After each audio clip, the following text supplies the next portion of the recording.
Out of curiosity, I went on Google and searched, will Africa ever become a great continent? Now, before I continue, please share this video and make sure every African can come across it because this is a question every African is asking today. Now, when I asked this question, I was expecting Google to give me answers like, yes, Africa has the chances of becoming a great continent by maybe 2028 or 2029 or 2030 or maybe in 10 years time from now. But the first article that shocked me said something that I didn't believe.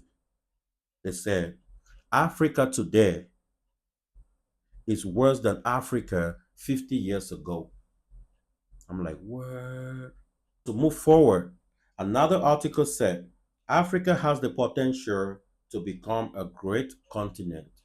Now, remember, I'm not concerned about the potentials, I'm concerned about the chances. You can have all the potentials of becoming a great person, but people can still look at you and see no chances of you becoming a great person despite the potentials around you. So I was expecting something like a 5 years plan, a 10 years plan, a 20 years plan, and a 50 years plan. So that as we accomplish all these plans with time, we can see the chances of becoming a great continent as time goes. So I'm not so concerned about the potentials, but what are the chances? Let's continue. Africa will become a great continent if they overcome the following hurdles or difficulties. Number one, improving governance. Two, fostering unity. Three, building standard infrastructure and creating economic opportunities for its rapid growing population. Now, first of all, when I saw this thing, I was like, in other countries, in other continents, these things are normal things that were handled long time ago. Why are they listing them here as difficulties? These are not difficulties. These are things that every government should know and handle. For real, if you're not doing this, what else are you doing? I'm just asking. This is from Google. This is from Google. Listen to this. A significant portion of Africa's educated and skilled individuals are migrating to other parts of the world for opportunities, a critical loss for the continent's development. Now, when I saw this, I started believing in the first article that said Africa 50 years ago was better than Africa now. Because 50 years ago, our parents were not so curious about leaving Africa. And our men at that time had the culture of staying home and protecting the land. Now, African men, to be honest, we as African men need to know that our pride has to be at a certain level. Priorities. Others is called misplaced priorities. Whatever happens, men do not leave the land. A man is supposed to be territorial. Now, let me tell you one analysis. African men, as a human being, from the age of 1 right up to the age of 25, most men are caught up in adolescence and randomness. A man start becoming 100% useful from the age of maybe 27 or 30 right up to the age of 50.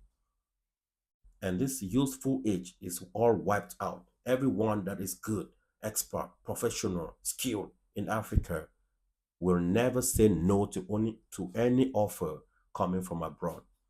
So all these people, once they become skilled and talented, all they want is an opportunity to leave Africa.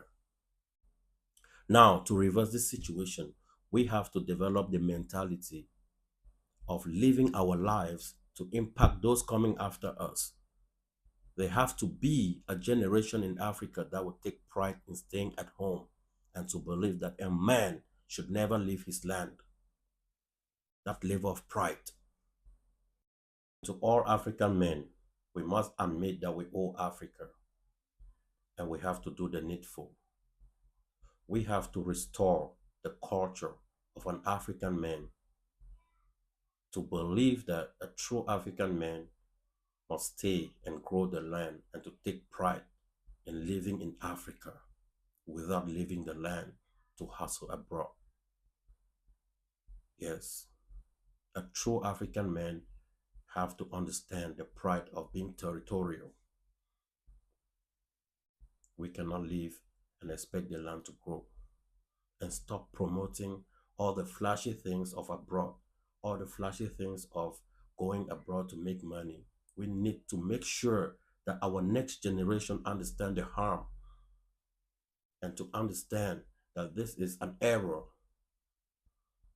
If this is done, we can be sure that in the future, skilled Africans, talented Africans, professional Africans, educated Africans do not only have these qualities, they also know their values and priorities and the culture, which is to give their services to the land of Africa.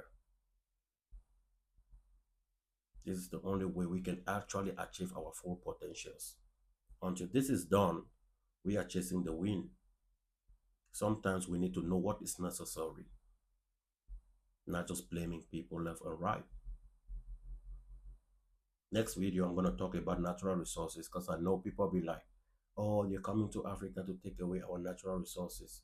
I'm going to talk about it in a way that will surprise some of you. Peace out. Thanks again.